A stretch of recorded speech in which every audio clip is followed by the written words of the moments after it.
നമസ്കാരം. ഞാൻ ഇന്ന് പറയുന്ന കാര്യം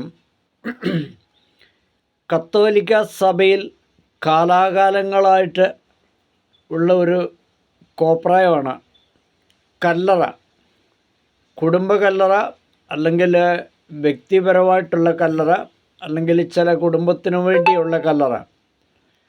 അപ്പോൾ ഒരു മനുഷ്യന് മരിച്ചു കഴിഞ്ഞാൽ കുറച്ച് പൈസയുള്ള ആൾക്കാരുണ്ട്. അപ്പോൾ അവർക്കൊരു കല്ലറ. അതിന് ചില ദേവാലയങ്ങളിൽ 1.5 ലക്ഷം, 2 ലക്ഷം, 2.5 ലക്ഷം, 3 ലക്ഷം ഇങ്ങനെ ലേലം വിളിയാണ്. ചത്തവൻ്റെ ശരീരത്തിന് അതെവിടെ വെച്ചാലും അവൻ്റെ കർമ്മങ്ങൾ, അവൻ ചെയ്ത പ്രവൃത്തി നല്ലതാണെങ്കിൽ അവൻ മോക്ഷം പ്രാപിക്കും.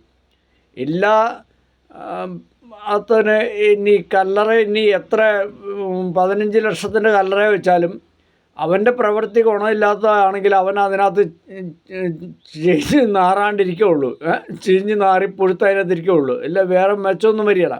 അപ്പോൾ കത്തോലിക്ക സഭയിൽ ഇങ്ങനെ വർഷങ്ങളായിട്ടുള്ളൊരു വലിയൊരു അനീതി, അല്ലെ ഒരു കൊള്ള, ഒരു ചൂഷണം. എല്ലാവർക്കും ഒരേ ഇതേ ഉള്ളൂ മരിച്ചു കഴിഞ്ഞാൽ. അപ്പം സാധാരണഗതിയിൽ പറഞ്ഞാൽ ഈ കല്ലറ ഉണ്ടാക്കുന്ന പൈസ കൊടുത്തു കഴിഞ്ഞാൽ ഏതെങ്കിലും ഒരു കുടുംബത്തെ ഒരു പെങ്കൊച്ചിനെ കെട്ടിച്ചു വിടാം, അല്ലെങ്കിൽ ഒരു വീട് വെച്ച് കൊടുക്കാം. ഇതിങ്ങനെയുള്ള കാര്യങ്ങളൊന്നും ചെയ്യില്ല. കല്ലറ പണിത് പറ്റിച്ച് വിശ്വാസ സമൂഹത്തിന്, അല്ലെങ്കിൽ ചില വീട്ടുകാർക്ക് കുറച്ച് പൈസ ഉണ്ടാവും. അപ്പോൾ അവൻ്റെ ആ പൈസയുടെ നെകളിപ്പ് പൊളപ്പ് കാണിക്കാൻ വേണ്ടി അവൻ കല്ലറ പണിയാണ്. എല്ലാവരും തുല്യരാണ്. അപ്പോൾ അങ്ങനെ ഒരു കോപ്രായത്തിൻ്റെ ആവശ്യമുണ്ട്. ഈ സത്യം പറഞ്ഞാൽ ഇവൻ്റെ ആത്മമോഷം പ്രാപിക്കാൻ വേണ്ടിയല്ല, ഇതൊരു തരം പ്രഹസനമാണ് കല്ലറ. കുറച്ച് പേർക്ക് വേണ്ടി കല്ലറ, കുറച്ച് പേര് അല്ലാത്തടത്ത്. ഈ സാധാരണക്കാരനാണ് ശരിക്കും ഒരു പക്ഷേ പറയുകയാണെങ്കിൽ സ്വർഗത്തിന് യോഗ്യനായിട്ടുള്ളവൻ. അല്ലാത്തവൻ ഈ കല്ലറയ്ക്കകത്ത് പുഴുത്ത് കിടക്കുകയുള്ളൂ. കല്ലറ ഒന്ന് ചിന്തിച്ച് നോക്കിയേ. അപ്പം രണ്ട് തട്ടിലാണ് മനുഷ്യനെ കണക്കാക്കി വെച്ചേക്കുന്നത്. പൈസ ഉള്ളവന് കല്ലറ, അല്ലാത്ത മണ്ടിക്കെടുക്കുക. അപ്പോൾ എന്തൊരു കോപ്രാണ്.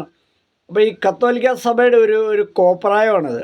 അപ്പോൾ ഈ പൈസ മേടിച്ച് പള്ളി ആർഭാടപരമായിട്ട് ജീവിക്കുക, കൊഴിപ്പിക്കുക, നല്ല ഭക്ഷണം കഴിക്കുക, കോപ്രായങ്ങളെല്ലാം കാണിച്ച് പള്ളിക്കകത്ത് കുറേ രൂപങ്ങളൊക്കെ പ്രതീക്ഷിക്കുക, അല്ലെങ്കിൽ വേറെ കുറേ കാര്യം, ഇതൊക്കെയുള്ളൂ ഇതിനകത്ത്. അല്ലാതെ വേറെ പ്രത്യേകിച്ച് പുണ്യം കിട്ടാൻ വേണ്ടിയില്ല. അപ്പോൾ ഇത് ശുദ്ധ കോപ്രായമാണ്, തെമ്മാടിത്തരാണ്, തെണ്ടിത്തരാണ്. 2 ലക്ഷം രൂപ. ചത്തവൻ്റെ ആത്മാവ് മണ്ണിക്കിടന്ന് അഴിഞ്ഞു പോകുന്ന, ആത്മാവ് സ്വർഗത്തിലേക്കാണെന്ന് പറയാൻ പറ്റില്ല, ശരീരം ചീഞ്ഞ് നാറി മണ്ണിൽ പോകുന്നതിന് കല്ലറ ഉണ്ടാക്കി വെക്കുക. ആർക്കും ഉണ്ടാക്കാൻ വേണ്ടി അതിനകത്തിനാണ്. ശരിക്കും കോപ്രായല്ലോ. ഒന്ന് ചിന്തിച്ച് നോക്കിയേ. ബുദ്ധിയുള്ള ക്രിസ്ത്യാനികൾ, ബോധമുള്ള ജ്ഞാനമുള്ളവനൊന്നും മനസ്സിലാക്കി കല്ലറയുടെ